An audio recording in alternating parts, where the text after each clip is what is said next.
болгон туяа сандаг өч ерөөсөө хулгайчны гар бол нүүрсний асар том гэрийн тгийг болгож энийг ярихаар бичсэн шидийн асуудал гарч ирдэг.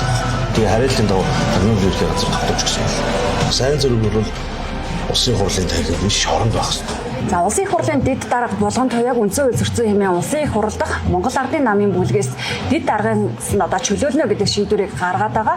Мөн үүнтэй холбоотойгоор улсын их хурлын гишүүн болгон туяа нарын нэр бүхий гишүүдийг одоо үндсэн үзэгцэн хэмээн Монгол улсын иргэн отхон төгс нь хуулийн байгууллагад шалгуулахаар гомдол гаргаад байгаа юм а. Тэгвэл уг асуудлаар бид иргэн отхон төгсөөр ярилцахаар ирээд байна. За урилгын маань хүлээн авсан танд баярлалаа. За хуулийн байгууллагад одоо болгон туяа нарын гишүүдийг шалгуулахаар гомдол гаргасан байна. Одоо энэ хүү гомдлын талаар таас дэлгэрэнгүй мэдээлэл өгөөч. Хүмүүс тэр өдрийн их хурлыг бүгд үзсэн баг. Байнгын орооны хурал дээр засгийн газрыг огцруулах гэж маш олон гишүүн шаардсан. Оюун үднээс өсвөлэл огцрохыг шаардаж байна хэмжил. Бүдийлийнх нь ингээд огцруулахыг ингээд ирмэлцэжсэн шүү дээ. Байнгын орооны сарал хурал болсон чинь та засгийн газрыг огцрохыг дэмжихгүй гэсэн. Бүгд дэмжихгүй гэсэн. Эндээс л хамаг юм эхэлж байгаа. Яагаад дэмжихгүй гэж? Дэмжихгүй гэж нөгөө огцруулахыг хүсэж байгаа хүмүүс чинь зүгээр л дэмжих л ёстой юм. Тэгээд дэмжиж улсын хурал дээр тэр нь орж ирээд таацгийн газрыг огцруулахыг дэмжихгүй. Ямар ч хуулийн процедурын алдаа гарахгүй байна. Гэтэл дэмжихгүй гэчээ их хурал дээр болохоор дэмжихгүй гэд саналын буруу томьёол оруулаад ирж байгаа нь өөр үндсээр зөрчсөн үйлдэл юм.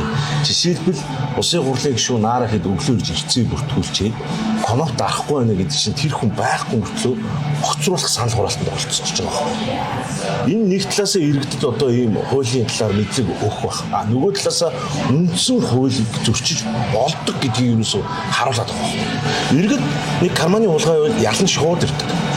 Шүүхийн шийдвэр гаргаад шууд одоо ялын гүйцэтгүүлдэг тийм үстэй. Гэтэл үндсэн хуулийн цэцэн шийдвэр чинь үндсэн хуулийн шүүх байхгүй.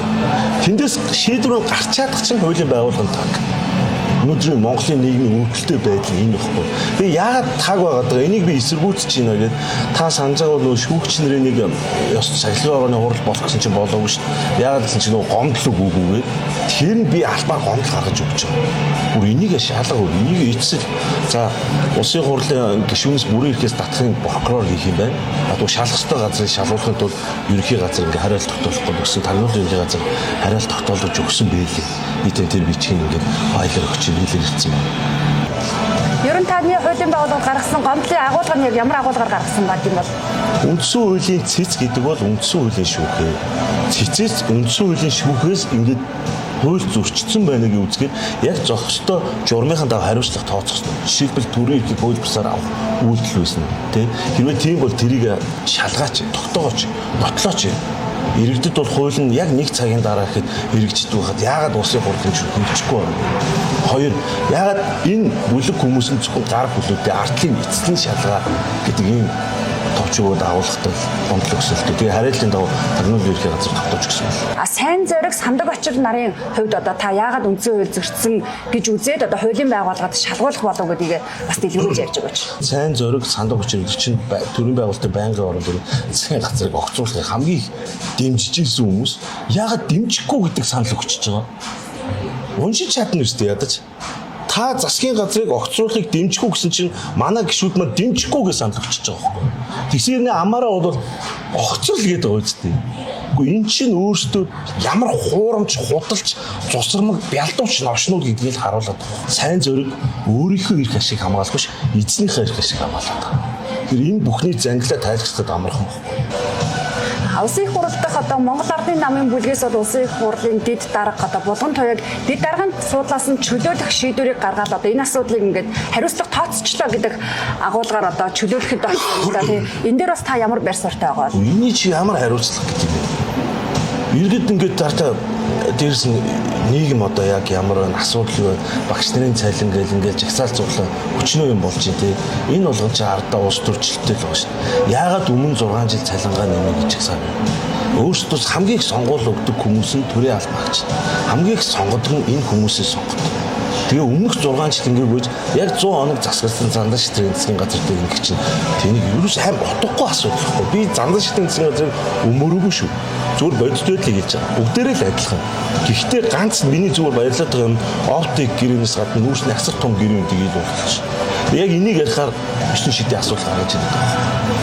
Тэгээд эрх дарахтай тэр хүнийг зүгээр сандал суудлаас нь ингээд буулгачаар хариуцлага тооцно гэдэг юм байхгүй шин. Хамгийн эмгэлтэй нь булган туяа чинь үндсүүлийн цэцэр очир уучлаарай би хууль мэдэхгүй өнгөлч авъя гэж. Ардаа улсын хурлын гишүүн гэдэг чинь сонгогддог албан тушаал. Ард түмнээс сонгогдоод улсын хурлын гишүүн болно. Тэр улсын хурл гэдэг чинь хууль баталдаг манай Монгол улсын хамгийн дээд байгууллага. Тэнгүүд улсын хурлын дээд дарга гэдэг маань хууль батлах процессыг удирдан зохион байгуулад шүү дээ. Тэгэхээр энэ хүн мэдэх ёстой үст. Процесс хуулиа, үндсэн хуулиа ямар процессын дагуу явуулах мэдэх ёстой.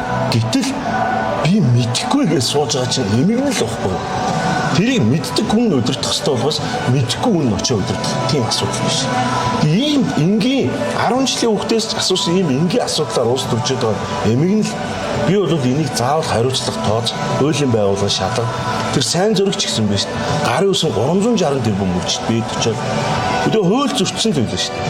Хүмүүс шалгахгүй тэнгуүтээ одоо бүр үндсэн хуулийн цэцрүүгөө нөлмэл энэ чи айл хэдэн он батлаад хэдэн жил монголчууд дагаж мөрдөөдөх чинь яг өнөөдөр л болгоомтой сайн зөрөө юм гээд эсэргүүцээд байгааг би гайхаад. Хэрв одоо чуулга нар булган туяа нарын гишүүдийн бүрэн эрхийн асуудлыг төтгөлзүүлэхгүй мөг гэдэг юм уу те одоо булган туяа нарын талд шийдвэр гаргавал таны тэмцэл бас цааш яаж үргэлжлэх бол эхлээ юу ч гэсэн би процессыг харах гэдэг. Хуулийн байгууллага яах нь шалгах нь шалгахгүй эхлээ хуулийн байгууллага дээр асуудал үүснэ шүү дээ. Хэрвээ хуулийн байгууллага шалгаа за бүрэн эрхээс нь төтгөлзүүлэх санал оруулаад ирсэн чинь их хурл нь авч үлдэх гэдэг үйл тэр чинь том асуудал байхгүй. Өөртөө ашиг сонирхлоор нийлцсэн ингээд нэг нэгэндээ төмсгдүүлсэн юм очнууд байна л гэсэн үг шүү дээ. Тэгэхээр гол одоо үйлчлэх ёстой асуудал чи хурал дээр болж байгаа юм. Тэгэхээр эхлээд харах гэдэг одоо ямар ч хуулийн хугацаа удныг өгөөд 7 хоног байна гэдэг чинь одоо яг энэ 7 хоногт хөндөгдөж эхлэх болов гэдэг юм бодолтой. Тэгээ ардаас нь татахгүй бол одоо чихийн дуртай үндсэн хуулийн зөрчилдөж болохгүй шин. Тэгвэл би үндсэн хуулийн цэц судлаа юм бол би ч гэсэн улсын хурлын гишүүнээс солиороо явуулдаг. Ийм тэнэг асуудал үүж болохгүй шүү дээ. Хуультай дүрмтэй улсад тэр улсын хурлын гишүүн байна уу, тэр иргэн байна хамаагүй яг л адилхан хоёр гартай хоёр үлтэй монгол хүн яг энэ хуулиндаа л захирагдаж амьдрын.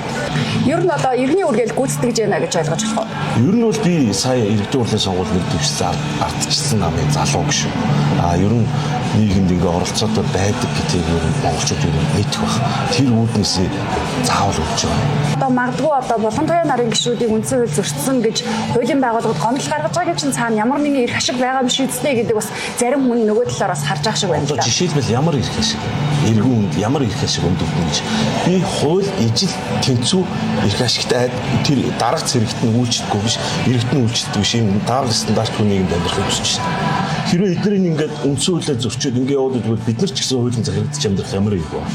Бид нар чинь хуулиндаа захирагдаж амьдрнаа гэж үндсэн хуулиар батлаад ингээд олон жил явж байгаа шүү дээ. Хин дуртай нь гарч ирэл үндсэн хуулиар нулимаад байж болох юм. Тэгэл тэднийхэн зүв гээд ингээд явах юм. Энэ чинь хуультай, дүрмтэй, журамтай ус үстэй. Хамгийн эмгэлтэй нь хуулийн байгууллага байхгүй. Энэ даварцсан 4 жил ирээд буцдаг улсын хурлын гишүүдтэй нүүдлийн шууд шиг ирчээд түнтийтлээ идэж ууд цусалчаад явдаг те. Энэ гишүүд ариуцлага тооцож чадахгүй шүү дээ. Энэ үндсэн хууль зөрчсөн асуудал нь өөрөөсөө бол зүгээр болгон туяа сайн зүрх гэдэг чинь зүгээр нэг гар хөлөө. Энийний ард харбин хийсэн нүүрсний асар том гэрээ явж байгаа байхгүй.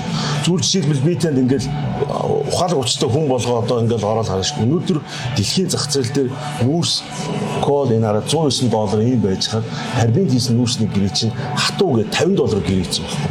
Бид нар тоон тутамдаа $60 яг одоо хоёулаа ярилцаа сууж хад Монгол улс тоон тутамдаа $60 алдаад явж байна. Энийний горыг хэн амсч чинь иргэд амсч чинь. Гавьяагийн хэн амсч чинь гэхээр харбинд очиод нүүрсээ ингээд тал үнээр нь бариад өгсөн ёндоог авсан хүмүүс л байхгүй. Хятад нь өөрсдөө монголчуудаа дэлхийн зах зээл дээр нүүрс нь хийдэж басан бай 5% өнгөлт идэхий гэж хахад 50% хөнгөлөд авиж өгсөн юм байна. Тэгээ ийм яхаар хажуугаар үндсэн хуулийн цэц яриад нэг бол оюутлогоор гэрэж 2009 оны гэрэж шин. Яагаад оюун эрдэнэ засгасан 6 жил ярихгүй. Би оюутны зөв ажлыг дэмжиж ийсэн. Гэхдээ ингэж улсаа худалдсныг үнэхээр эсэргүүцэж. Энэ асар том нүүрсний бүлэглэл. Зүгээр гар хөлн болгон туяа сайн зүг. Эдгээртээ хуулийн байгууллага нь хариуцлага тооцож чадахгүй гэдэг чинь эмгэнэл үнэхээр амар том юм.